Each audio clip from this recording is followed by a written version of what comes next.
Welcome to video friend. Vikramarkudu Betala కథలో బేతాళుడు విక్రమార్కుడితో అంటాడు, నువ్వు నిజం చెప్పకపోతే నీ తల 1000 వ్రక్కలు అవుతుంది అని.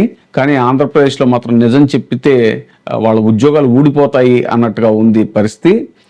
తాజాగా ఫ్రీ బస్సు విషయంలో ఒక మహిళా కండక్టర్ తన బాధను చెప్పుకుంటూ ఒక సెల్ఫీ వీడియో పోస్ట్ చేసింది. ఆవిడ ఆర్టీసీ ఉన్నతాధికారులందరికీ కూడా మా మనవి, మీకు వీడియో పెడుతున్నాను చూడండి. రోడ్డు మీద ఇలా ఎక్కుతున్నారు, బస్సుకు వచ్చి 150 మంది 170 మంది ఎక్కుతుంటుంటే కండక్టర్లతో రెక్లెస్గా మాట్లాడడం, డోర్లో నుంచి పైకి ఎక్కమంటే ఎక్కనంటాం. ఎందుకంటే మా ఉద్యోగాలతో, మా ఊపిరితో, మా కుటుంబాలతో ఇలా ఆడుకుంటున్నారు.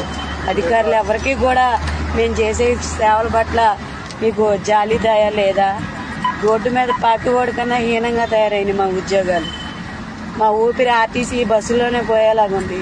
ఈ జనాలతో బస్సులో కొట్టుకోవడం, కండక్టర్ మీద తిరగబడ్డం, గొర్రెలాగా అరుతున్న పైకి ఎక్కకపోవడం ఏంటండి? మాకు మీరిచ్చే జీతాల కన్నా మేము ఎక్కువే కష్టపడుతున్నాం. అధికారులు కూడా డైరెక్ట్ గా అడ్రస్ చేసింది. అయితే అధికారులు ఆవిడ మీద చర్యలు తీసుకుంటూ ఇప్పుడు ఆవిడని సస్పెండ్ చేశారు. త్వరలో ఆవిడ నుంచి వివరణ కోరుతున్నట్టుగా కూడా చెప్తున్నారు. అయితే వివరణ ఏమి తీసుకోకుండానే ఆవిడని ఇంకా ఏ విధంగానూ విచారించకుండానే ఆవిడని ఉద్యోగం నుంచి తొలగించడం ఏంటి అనేటువంటిది ఇప్పుడు చర్చ జరుగుతుంది.